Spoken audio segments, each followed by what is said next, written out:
রাজনীতির সাথে জড়িত, যিনি নির্লোভী, যিনি এই সিরাজদি খান টুঙ্গিবাড়ি এই স্থানের একজন জননন্দিত সন্তান, লৌহজং টুঙ্গিবাড়ি, যার অবদান রয়েছে বাংলাদেশ জাতীয়তাবাদী দল বিএনপি ক্রান্তি লগ্নে তিনি ধার প্রান্ত থেকে মানুষদেরকে আগলে রেখেছেন।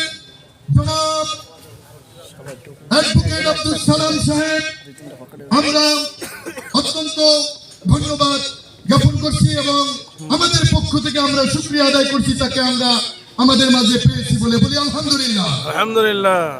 এই পর্যায়ে আমাদের সম্মুখে মাথা গরম হয়ে গেছে, যিনি উপস্থিত আছেন, যাকে বলা হয় লৌহজং টুঙ্গিবাড়ি এই স্টেটের, যাকে রাজনৈতিক গুরু বলা হয়, যার শ্রম সময় বাংলাদেশ জাতীয়তাবাদী দলকে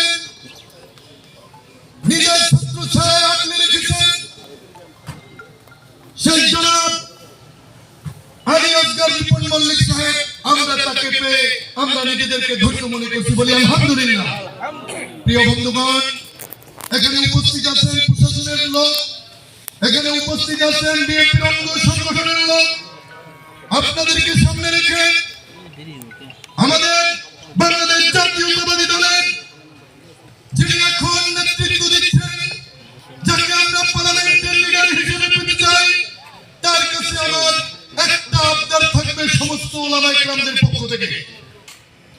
আর সমস্ত ওলামায়ে কেরামদেরকে এই বাংলাদেশ জাতীয়তাবাদী দল বিএনপির পক্ষ থেকে একটা চাওয়া থাকবে।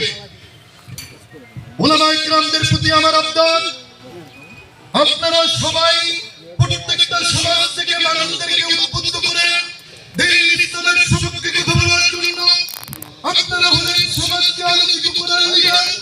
সুতরাং বিগত 17টা বছর পর্যন্ত আমরা নির্যাতিত ছিলাম, আমরা মসজিদে কথা বলতে পারি নাই, আমরা কোরআন হাদিসের কথা বলতে পারি নাই, আমাদের কণ্ঠকে অবরুদ্ধ করা হয়েছিল।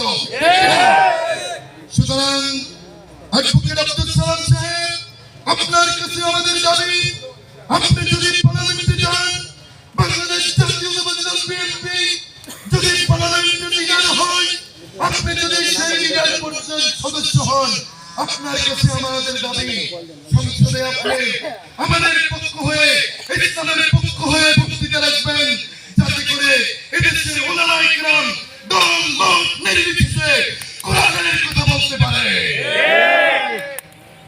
সম্মানিত অ্যাডভোকেট আব্দুল সালাম সাহেবের কাছে আর একটা আমাদের জবাব, আপনি জানেন যে আমরা অল্প তুষ্টি, অল্প জিনিসেই সন্তুষ্ট। কারো বেতন 10,000, কারো বেতন 8,000, কারো বেতন 12,000, কিন্তু এই দেশে অসহায় মানুষকে সাহায্য করার নামে যেই সমস্ত সরকারি অনুদান আছে, সব জায়গা থেকে তারা ভাগাভাগি করে। সুতরাং আমরা এই ভাগাভাগি চাই না।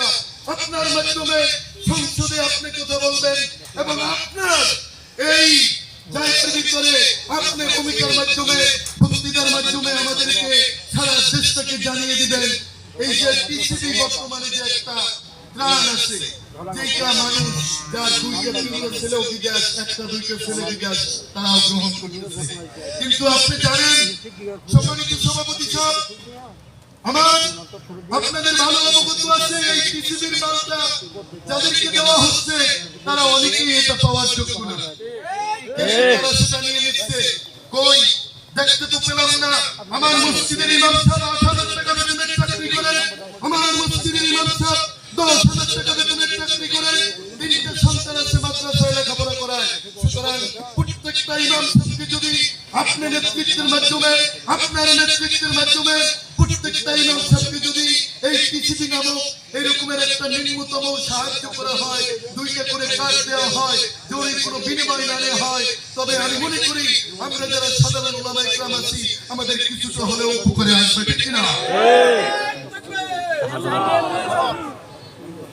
প্রিয় বন্ধুরা আমার, আপনারা যারা ওলামায়ে কেরাম আছেন, এখন আমি একটা কথা বলি, আমরা এখানে ভিন্ন ভিন্ন দলের সাথে ইনভলভ আছি। কেউ জামাত ইসলামে আসেন থাকেন, কোনো আপত্তি নাই। কেউ আওয়ামী লীগের আসেন থাকেন, কোনো আপত্তি নাই। আমি বাংলাদেশ জাতীয়তাবাদী দল বিএনপির সাথে আছি, কোনো আপত্তি নাই। কারণ দিন শেষে আমরা ভাই ভাই, ঠিক কিনা? আমরা আমাদের এই নির্বাচনকে সুস্থ ও সুন্দর উঠানোর জন্য আমাদের প্রতিপক্ষের দরকার আছে। প্রতিপক্ষ যদি সক্ষম না হয়, লড়াই সক্ষম হয় না। সুতরাং আমরা মাঠ থেকে লড়াই করে বাংলাদেশ জাতীয়তাবাদী দল বিএনপিকে আমরা আমাদের এদেশের রাষ্ট্রীয় ক্ষমতায় বসাবো ইনশাআল্লাহ। প্রিয় বন্ধুরা আমার, আপনাদের কাছে এই 12 তারিখের নির্বাচন এটা একটা ইমানি কার্যক্রম।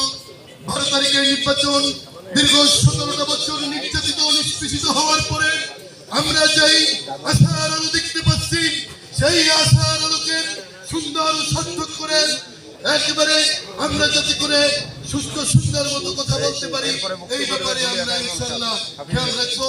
আর আমাদের যারা সংসদীয় নেতা লিডার যারা আছেন, আপনাদের কাছে আমাদের অনুরোধ, আপনি যদি সংসদে যান, আপনি অন্তত আমি এই ক্ষীণ দুর্বল মানুষের এই কথাটা আপনি সংসদে উপস্থাপন করবেন যে দল যেটা হোক, রাজনীতি যেটা করুক, কিন্তু মসজিদের মেম্বারের ইমামদেরকে যাতে করে ভবিষ্যতে কথা বলার জন্য গলা টিপে দানা দেওয়া হয়, মসজিদের মেম্বারে বসে কোরআন হাদিসের সঠিক কথা যেন বলতে পারে, এই কথাটা আপনি উপস্থাপন করবেন।